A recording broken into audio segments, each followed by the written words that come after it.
नटून थटून कुठे निघालीस?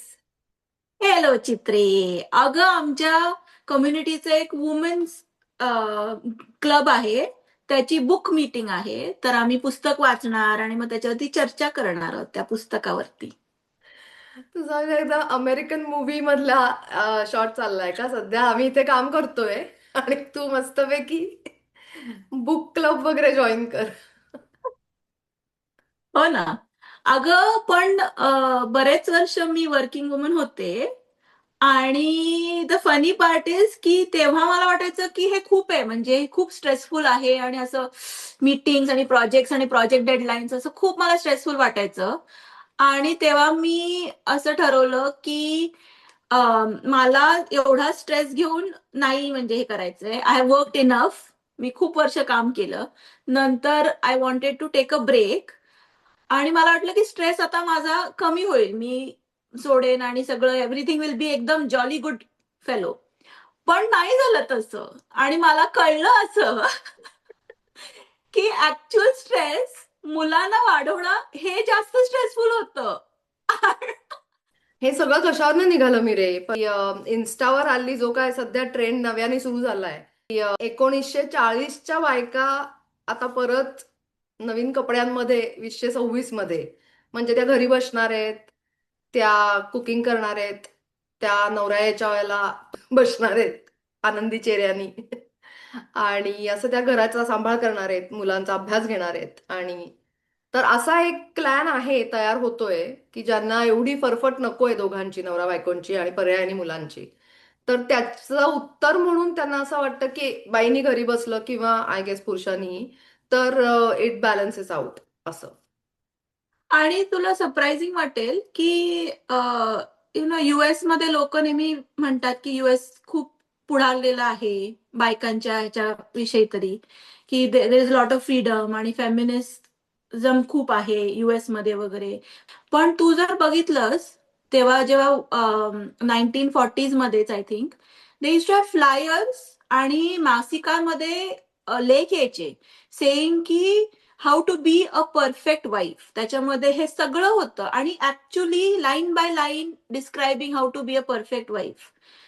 आणि आय वॉज शॉक्ड, म्हणजे जेव्हा मी इथे इथे शिकले आणि when I learn that I was like oh my God. कारण इंडियात बसून असं वाटायचं की युएस कुठच्या कुठे आहे, म्हणजे बायकांच्या फ्रीडमच्या ह्याच्यामध्ये.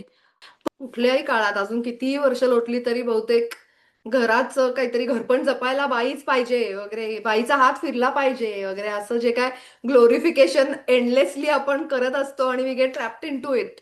त्यामुळे म्हणजे माझा अनुभव तुला सांगायचा तर मला असा भयंकर त्रास होतो ओट्यावर पसारा असेल तर. ठीक आहे, माझा व्यक्तिगत प्रश्न आहे, हा समस्या आहे म्हणजे ही. मला ते पुसून आणि मग ते चिकट असेल, कुठे काही सांडलं असेल, की मला दुसरं काम सुचत नाही म्हणजे. हम्म. पण आता मी असं स्वतःला शिकवलंय की इट्स ओके, म्हणजे मीच करायचंय ते आज उद्या परवा किंवा तेरवा, तर मी त्याच्यापेक्षा चिरीमिरीचं एडिट करते because I like to do that more than. जेवढी बाई स्वयंपाकघरातनं बाहेर पडलीये आणि चार कामं करायला लागलीये किंवा फायनान्शियली इंडिपेंडंट झालीये, तेवढा पुरुष स्वयंपाकघरात आलेला नाहीये. आणि हे सगळे प्रश्न म्हणून आहेत कारण ब्रेन वायरिंग तसं आहे. हा, मला वाटतंय ते दोन्हीकडनं आपलं ब्रेन वॉशिंग किंवा अपब्रिंगिंग तसं झालंय की आपल्या नवऱ्यांनी त्यांच्या आयांना तसं बघितलंय वाढताना, की त्या सारख्या किचनमध्ये कामं करताना. आणि आपण स्वतः सुद्धा तसंच बघितलं आपल्या आयांना. सो वी फील आपण ते नाही केलं तर आपल्याला गिल्ट वाटतो. म्हणजे ते पुरुषांना नाही वाटत, इनहेरेंटली नाही वाटत त्यांना, की ठीकच आहे ना, नाही आज नाही झालं, इट्स ओके, आपण बाहेर ना मागवूया. आणि आपलं ते गिल्ट चक्कर सारखं चालू असतं because we have been, for better or for worse, our mentors have been such की ते असे होतेच नेहमी. इवन वर्किंग वुमेन म्हणा किंवा नॉन वर्किंग वुमेन म्हणा, ते नेहमी किचनमध्येच होते.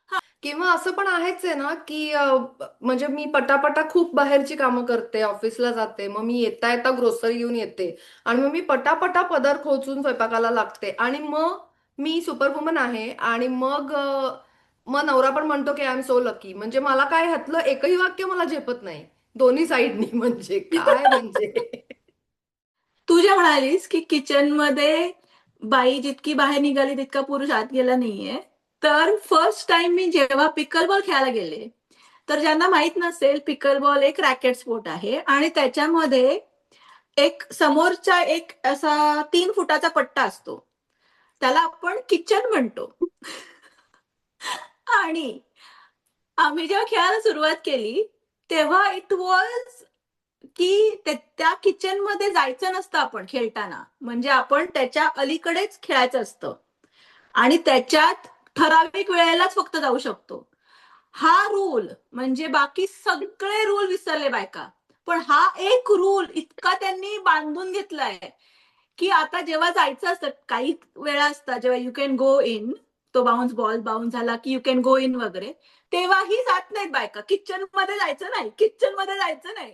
सो तू ते ग्लोरिफाईंग म्हणतेस, ते इंस्टाग्राम वरती जे दाखवत आहे ट्रेडिशनल वाईज, जसं मी आता दाखवलं राईट, की मी आता चालले वुमेन्स क्लबच्या बुक मीटिंगला आणि मी पुस्तक वाचणार आणि त्याच्यावरती डिस्कस करणार आणि ओ माय गॉड. पण त्याची बॅक स्टोरी अशी आहे की मी सकाळी उठले, मुलांचा डबा केला, मुलांना शाळेत सोडलं, नंतर तिकडे जाऊन कार वॉश केली माझी स्वतः, जी मी कधीही केलेली नाहीये. म्हणजे it was always somebody else washing my car.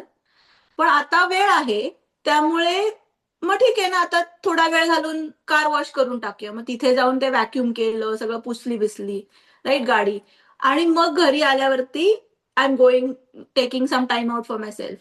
पण हे सगळं जे ग्लोरिफाय करतात, जे इंस्टाग्रामवरती दाखवतात, की ते अशा सकाळी उठतात, मग अशा नटापटा करतात आणि मग अशा सगळं असं एकदम नीटनेटकं, मग असं आवरलेलं किचन, जे लोकांनी कोणतरी probably they have maids who have clean their kitchen for them. मग नंतर तिथे असं काहीतरी असं असं काहीतरी करतात. ब्रेकफास्ट अगदी हेल्दी सॅलड वगैरे खातात.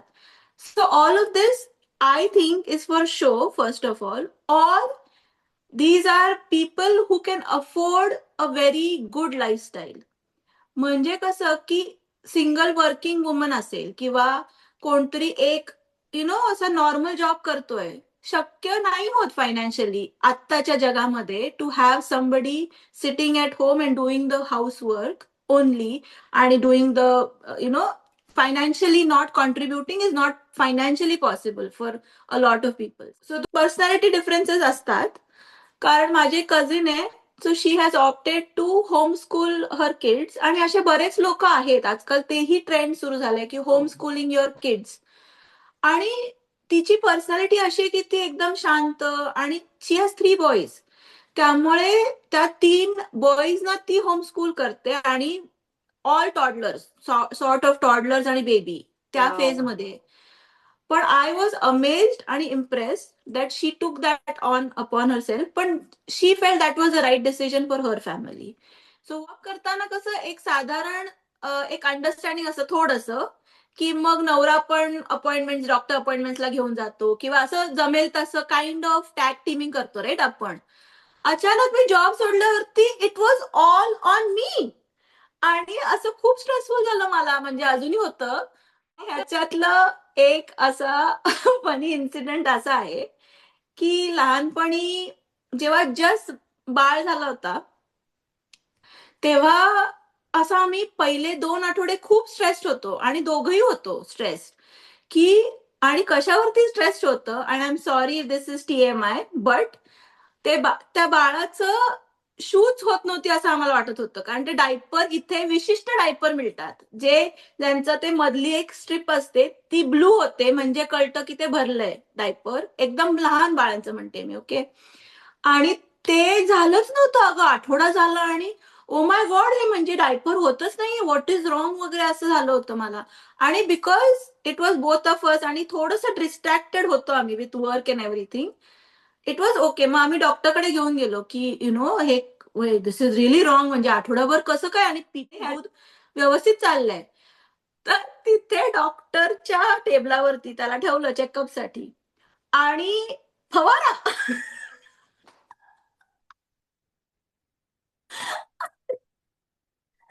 डॉक्टर माझ्याकडे बघते, अमितकडे बघते की what is wrong with you, अजून किती पाहिजे तुम्हाला. एवढी पुरे का चला असं. आणि मग त्या डॉक्टरला पण कळलं आय गेस, माहित नाही आधी तिच्याकडे पेशंट्स असे आले होते की नाही, पण ती म्हणाली, अगं नाही, असं होतं मुलांचं इट्स डिरेक्टेड डिफरंटली. सो कधी कधी ती बरोबर मधली ब्लू लाईन होत नाही, आणि आधीची मुलगी असल्यामुळे ती नेहमी ब्लू असायची. पण आपण दोघी मिरे दोघी घरी पण राहिलोय मोठा काळ आणि दोघींनी कामही केलंय मोठा काळ. आपले ते काळ फक्त उलटे होते, कारण राघव लहान असताना मी घरी होते आणि मग मी काम करायला लागले परत. आणि तू मुलं थोडी मोठी झाल्यावर आता जॉब सोडलायस, त्याच्यामुळे आपल्याला त्या दोन्ही जगातले रंग माहिती आहेत. पण दिस बॉइल्स डाऊन टू प्रत्येक व्यक्तीचं फायनान्स बरोबर काय रिलेशनशिप आहे. तुझा फायनान्स हा कोअर विषय आहे तुझ्या करिअरच्या बऱ्याच काळामध्ये. तर म्हणून मी तुलाच रिक्वेस्ट करणार होते की जसं तू मला सांगतेस आणि जर तू मला शिकवू शकतेस तर तू कुणालाही शिकवू शकतेस, हे मी तुला नक्की सांगते. त्यामुळे आपण प्लीज पुढचा एपिसोड एक करूयात की that is dedicated to financial literacy, असं मी प्रपोजल तुला मांडते आहे. जरूर, जरूर, जरूर. म्हणजे मी बेसिक तर सांगू शकते, how you should manage your finances. Me CPA नाहीये आणि फायनान्शियल ॲडवायझर नाहीये, पण इन जनरल मी सांगू शकते. पण मला फायनान्शियल इंडिपेंडन्स, तू म्हणाली तसं, की मी जॉब करते आणि मला नाही सोडायचंय माझं financial independence. There are many women I feel, की ज्या फायनान्शियली इंडिपेंडंट आहेत, independent as in they are earning their own money, पण त्या फायनान्शियली कॉन्फिडेंट नाहीयेत. कारण त्यांना फायनान्सेस मॅनेज करता येत नाहीये. त्यांना माहित नाहीये की कुठे काय. आमचे अहो बघतात. देन यू आमचे आर स्टील अगदी 1940s मध्येच आहात तुम्ही. पैसे कमवून तुम्ही तिथेच आहात. If you do not know how to spend it, how to invest it, मग काहीच फरक नाही पडलेला. म्हणजे तुम्ही फक्त कमवताय म्हणून तुम्हाला सेल्फ एक एस्टीम वाटत असावा, बट दॅट्स इट. नक्की आपण नेक्स्ट एपिसोडमध्ये हे करूयात. आणि आमचा हा एपिसोड तुम्हाला आवडला असणारच आहे, तर तुम्ही सबस्क्राईब केलंच असेल. पुढचा एपिसोड फायनान्शियल लिटरसीवर येणार आहे, तर तोही जरूर बघा. नक्की. चिरीमिरी. चिरीमिरी.